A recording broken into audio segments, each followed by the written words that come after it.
So this is the final session. It's us between you guys and lunch.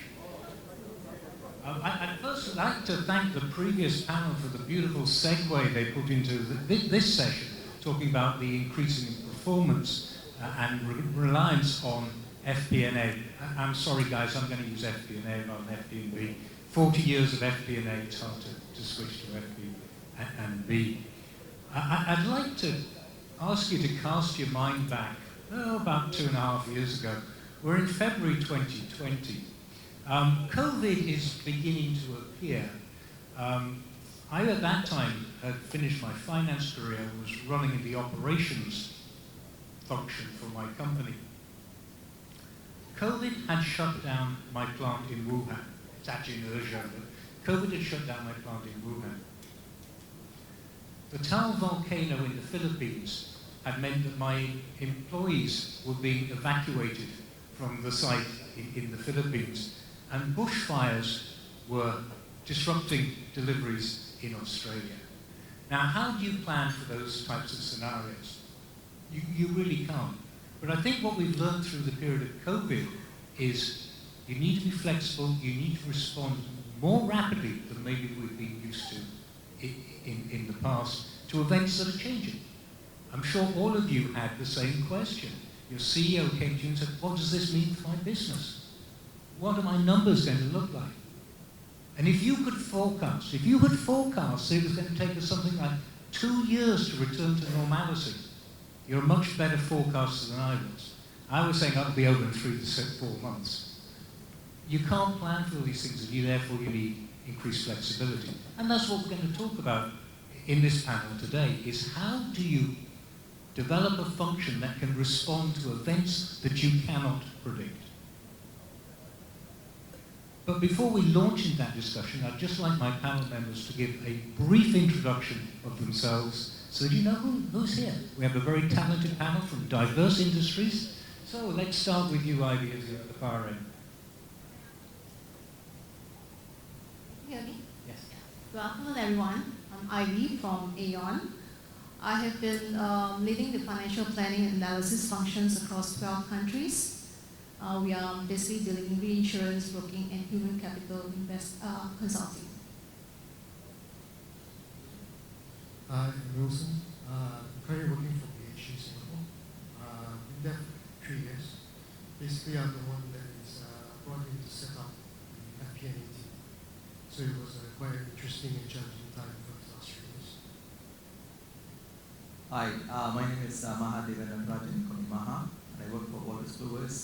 I'm an accountant by qualification, but I am in the business side of things. I lead the regulatory reporting practice within WOLTERS KLUWER, it's Tagetik, especially helping office of finance in different business processes. Hi everyone, I'm Tanisha Govindarajan. I'm the region CFO with L'Oreal, working for one of their divisions, which is the professional products division. Been in the industry for the last 2 decades now, worked extensively within the FMCG space, and in my current role I handle across 30 countries, different reporting requirements, different planning requirements during the pandemic in an industry which is B2B. So, I hope to give you some insights and also learn from you equally today. Thank you, panel. So let's get started.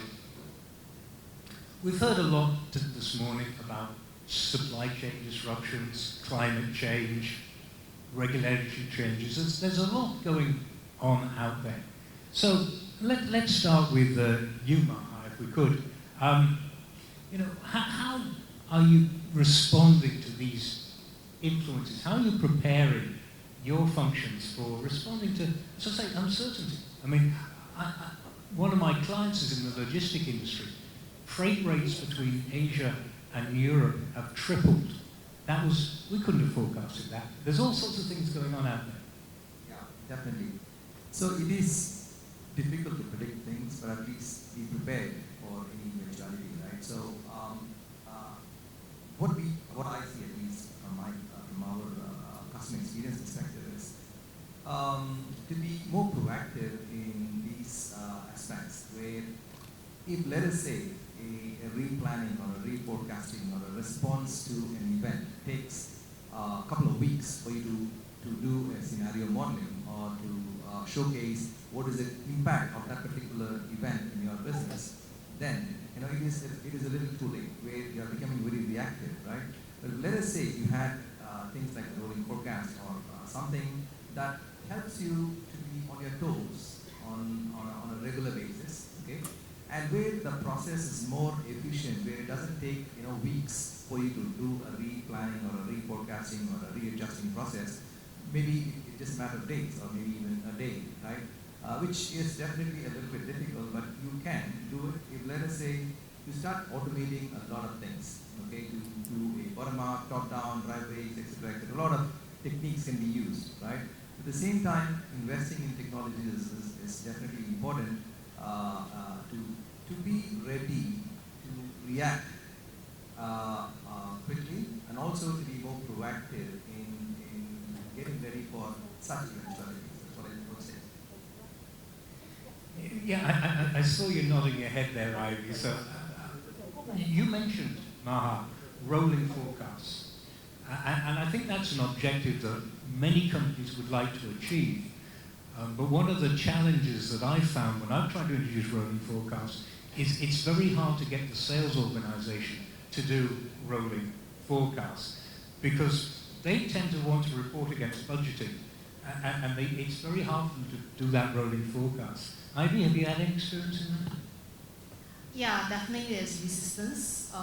We prefer to have a benchmark, which is the budget. But unfortunately, the situations arises is such that we can't go back to what is in the past. With the persistent disruption, we have to be very dynamic, have to be very flexible.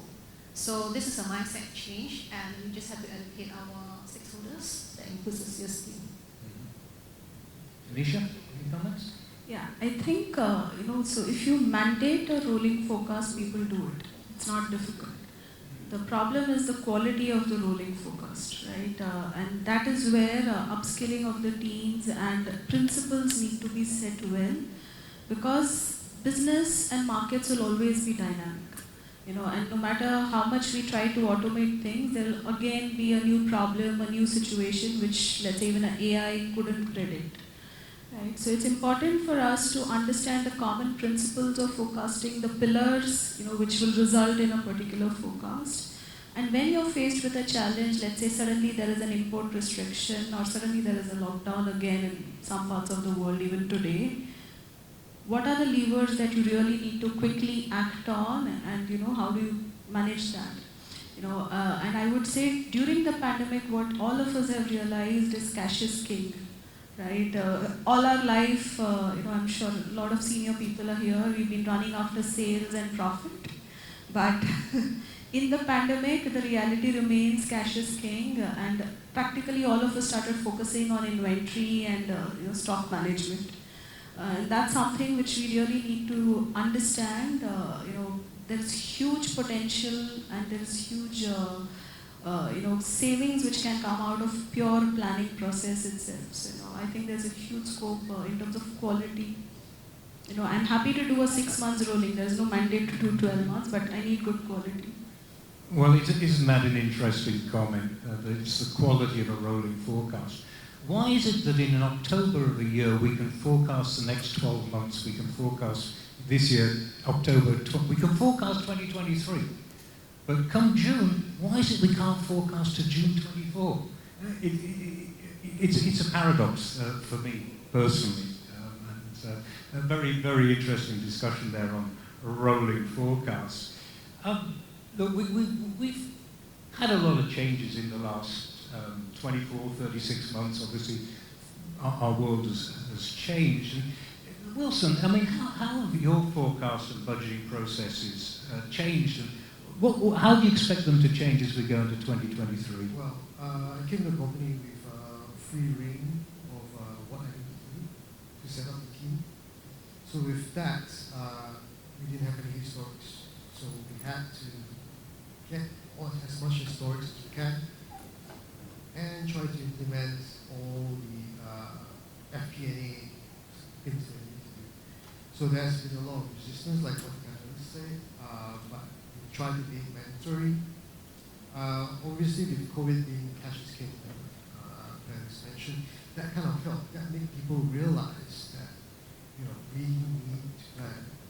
So, from a very traditional company, we managed to transform it to one team, and where people realize that we are not against them, and we are there to benefit the team.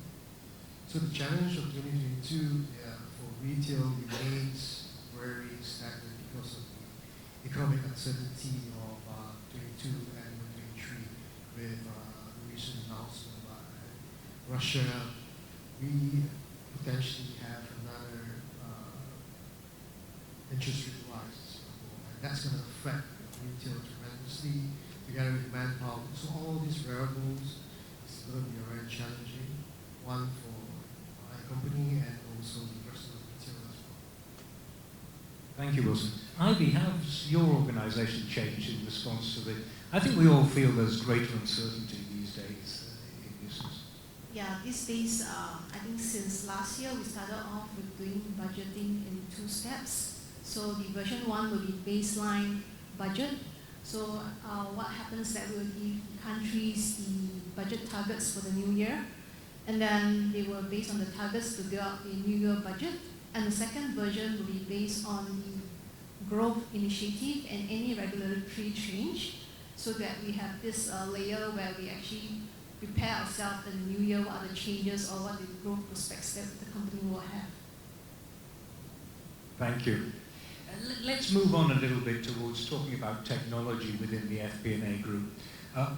We were talking earlier, and some of us are old enough to remember when planning was done on the 13-column paper spreadsheet, and you added everything up with a calculator. We then sort of moved on to Lotus 123. I don't know how many of you can remember Lotus 123, the predecessor really to Microsoft Excel. And certainly within my career, we really didn't advance beyond that. I mean, yes, we use Excel, but we never got beyond that. So let's talk a little bit about advanced technologies.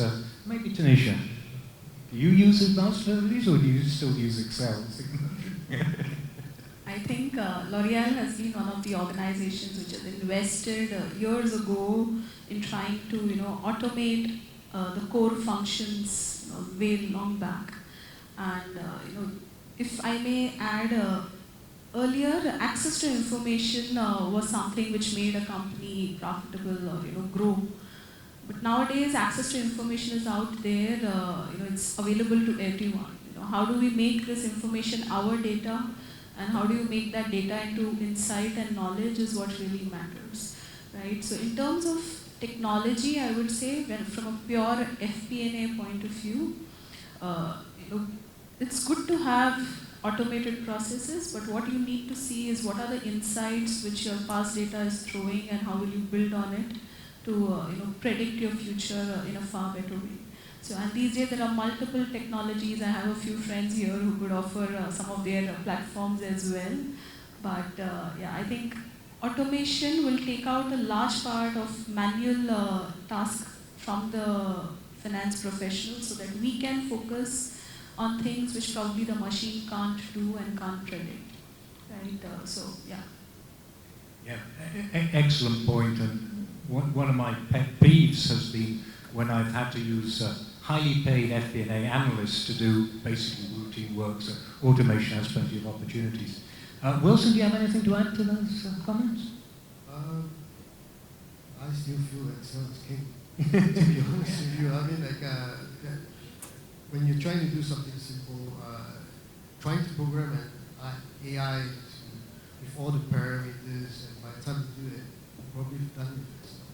So I'm still half and half on that. So yeah, it's good to have this AI helping you for longer term planning, but on the shorter term, like what Ivy was saying, where we need to forecast over and over again. I had the experience of 2021, where we were forecasting on a monthly basis because of the lockdowns and various times that we were open up.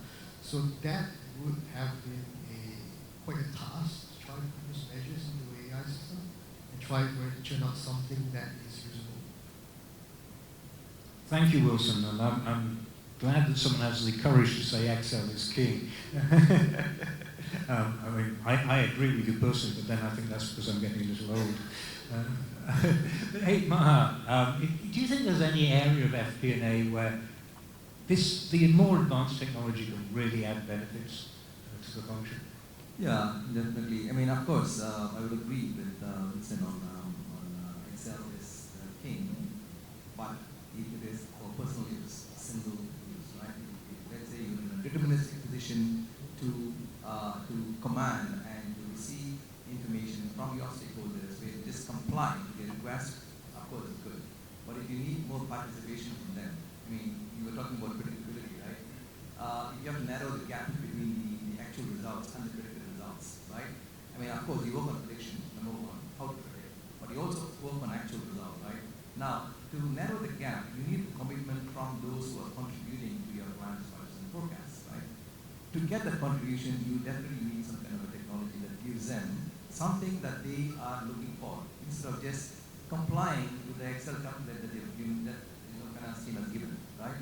So unless you are able to provide a good technology that adds value to the individual planner, okay, which normally doesn't happen on a personalized tool like Excel, okay, you need a system which at least gives them more insight, as Tanisha mentioned, right?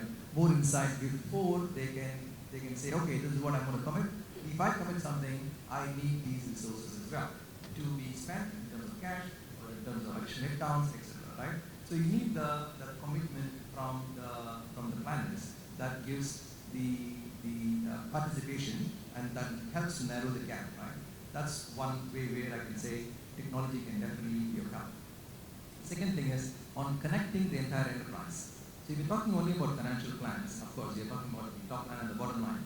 But it is not just about numbers there. It is about the operations, it's about supply chain, it's about the availability of things on time, and factors that impact things that are available on time, right? So a lot of things get to be connected. Of course, in such a case, a personalized tool like Excel, it will be very difficult for, let's say, 200 or 300 participants of the plan. If you have 1,000 people in your organization, probably 200 to 300 people will be interested or will be giving inputs to achieve a qualified plan, right? So in such a case, you need to connect different operations, right? Be it HR, where they have to plan for the HR, be IT or the equipment, etc.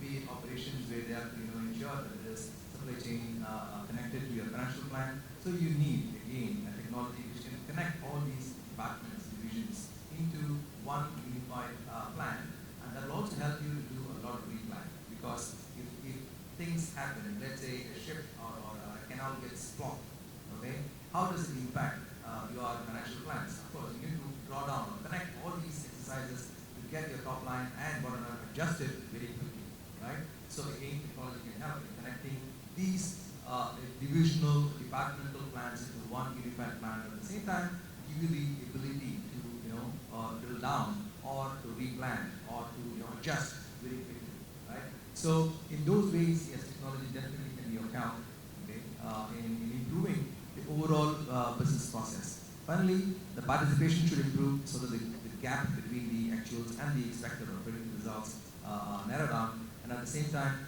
you reduce the overall cycle time to be more proactive to the events that are going to happen, right? That's more important. So that's how technology can be of help. Thank you, Maha. And in fact, it's not on the screen now, but you answered one of the Slido questions, which was, how do you improve the quality of data for rolling forecasts? So thank you for that. Ivy, I'd like to turn to you now. The subject you and I discussed a little bit earlier about FP&A. Is it a cost center or is it a profit center?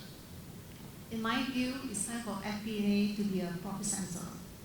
Because FP&A is no longer doing the traditional data collections analysis. It is actually a business partner that can actually influence and also help to support strategic planning. It actually drives growth and performance change. So that's my view. Let's charge. Thank you for that, and I strongly support that. I would say to you this: FP&A is not a legally required function, right? You have to do treasury because you have a fiduciary duty to your shareholders to manage cash, You have to taxation, because if you don't pay your taxes, the government's going to come after you. You have to do your statutory reporting. They're all legally required. But an FP&A function is not legally required. So if you're not looking at your FP&A function as a profit center, why not? Why do you have an FP&A function if it's not generating a return for you? I mean, you would not hire a salesperson that does not generate profit. So why would you hire an FP&A analyst who's not making a return? But the challenge, and I'm going to turn to Maha here, is how do you calculate an ROI for FP&A? Okay, I'm glad Ivy answered that to be a profit center. Normally, in any office of finance, multiple companies and industries that I've met, right, they feel that it's like balance. If let's say you got limited cash and if you have to spend, you will naturally spend on the kids and probably postpone what you have to spend for yourself, like new shoes or new things, because you care for those who are you think are more important, who are revenue generating directly, right? But finance and accounts definitely is adding a lot of value. And you see a lot of customers who reduce the cycle time efficiency. So you can measure the efficiency. Let's say it takes 10 days, 6 people in finance and accounts to do a book closing on a monthly basis. It takes only 1 day, right? You are saving quite a lot of man days. It doesn't mean you want to fire the people, but you're going to use those extra days and time that you have saved on proactive work, on predictable work, on futuristic work. I mean, there was a discussion about in the previous panel as well, to retain people these days. People don't want to go up because they see what you're doing, it's mundane, and they don't want to pick up your role moving up the ladder, right? Unless you make your role more interesting like this, to say, okay, I'm not going to do the mundane closing of the books every month, spending first 10 days, be so very busy, after 6, 8, 9 p.m., okay, and not getting busy from October, November, December for just doing the planning and budgeting exercise. It's again mundane, repetitive, no value-added work. Unless you make it more and more interesting to say, okay, let's introduce a lot of efficiency first, right? Efficiency is very important. Number 2 is effectiveness, right? How we can add value by giving the information that makes the decision makers make the right decision on time, right? That is also equally important. So these 2 things definitely will get you a lot of ROI points. Examples I can quote, pharma industry, one of our customers, they introduced technologies that could improve their inventory utilization by 99%. Okay, I mean this is a measurable, ROI.